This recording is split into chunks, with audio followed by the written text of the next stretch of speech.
नवी मुंबई आंतरराष्ट्रीय विमानतळाला लोकनेते दिबा पाटील यांच्या नावाचा ठराव दोन्ही विधिमंडळांनी पास करून केंद्राला पाठवला आहे। त्यामुळे नाव तर दिबांचेच देणार, अन्य नावाचा विचारही नाही, असे ठाम आश्वासन केंद्रीय नागरी उड्डयन मंत्री मुरलीधर मोहोळ यांनी दिले आहे।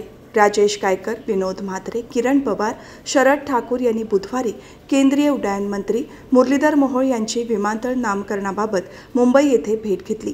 लोकनेते दिबा पाटील यांचे नाव नवी मुंबई आंतरराष्ट्रीय विमानतळात देण्याबाबत राज्य शासनाचा ठराव नागरी विमान उड्डयन मंत्रालयात पाठवण्यात आला आहे।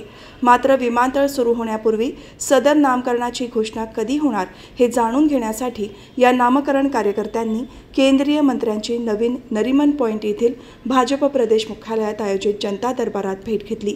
यावेळी विनोद म्हात्रे यांनी याबाबतचे एक निवेदन केंद्रीय मंत्र्यांना दिले।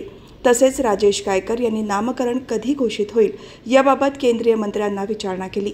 यावर मंत्री महोदयांनी प्रधानमंत्री कार्यालयाकडून केंद्रीय कॅबिनेटकडे सदरचा प्रस्ताव पाठवला असून केंद्रीय कॅबिनेटची मंजुरी मिळताच तो आमच्या मंत्रालयाकडे परत येईल, तशी त्याची घोषणा होईल असे सांगितले। तर विनोद म्हात्रे यांनी विमानतळाला अन्य नावाचा विचार होतोय का असा प्रश्न उपस्थित केला। यावर केंद्रीय मंत्र्यांनी दिबा पाटील यांच्या नावाव्यतिरिक्त अन्य कुठल्याही नावाचा प्रस्ताव महाराष्ट्र शासनाकडून आलेला नाही आणि केंद्राचाही अन्य कुठल्याही नावाचा विचारही नसल्याचे त्यांनी उपस्थितांना ठामपणे सांगितले।